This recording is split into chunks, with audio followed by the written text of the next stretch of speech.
Hello, I'm Darby McDevitt, and I'm the narrative director for Assassin's Creed Valhalla. Today we're going to go a little bit deeper into some of the things you may have seen in our past demos, more specifically the mythical elements that you'll find in 9th century England.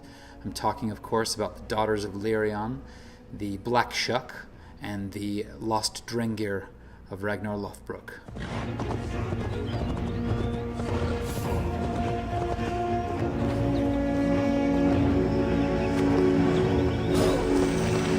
The Black Shuck is a particular piece of mythology that's very, very common in England. There are a lot of stories and tales about black dogs that roam the night. The Black Shuck is particular to East Anglia, but there are a lot of black dog phenomenon found around England. The term shuck comes from an old English word, shucka. The etymology is not quite clear. It could mean devil, come from the word devil, or it could come from the word that means shaggy. In any case, the Black Shuck comprises both those elements. It's generally known as a black shaggy dog that's the devil incarnate. So we decided to put this piece of mythology in the game and allow Eivor to come across it and tangle with it.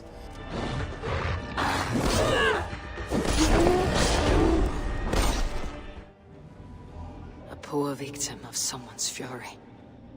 Now, the Daughters of Lirion are our own homage to Shakespeare and his play King Lear, but the play King Lear is actually based on a historic figure from quite a long time before our game is set. But we thought it would be fun to put a little quasi-historical stuff into this game. So Cordelia, Regan, and Goneril are the Daughters of Lirion, and they are sort of protecting their father's legacy, a man who was betrayed by the people of East Anglia. And you'll find evidence of this story scattered throughout East Anglia, and a little bit beyond.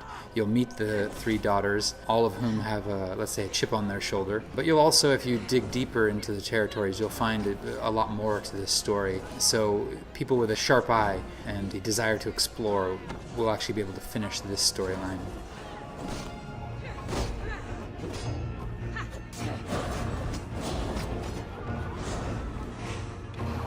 So you see, we are Ragnar. And lastly, with the Lost Drengir of Ragnar Lothbrok. Ragnar Lothbrok was a very famous Viking who came over to England about 10 years before our game is set. And he did quite a bit of damage, and he made a lot of enemies. And there were two kings in the north, or two men in the north who wanted to be king, who put their differences aside and banded together to try to defeat Ragnar. And King Ella was generally credited as the one who killed Ragnar Lothbrok by throwing him into a pit of snakes. What we've done is created a group of people, 6 warriors, or Drengir, courageous warriors, who have lost all sense of purpose now that their leader, their Jarl, or their king Ragnar is dead. So you'll find these Drengir scattered throughout England and Norway, and they each have a story to tell, and each of them wants to die in a glorious battle so that they can be with their beloved Ragnar in Valhalla. So Eivor will have an opportunity to meet with them, get their side of the story, and then send them to their ultimate reward.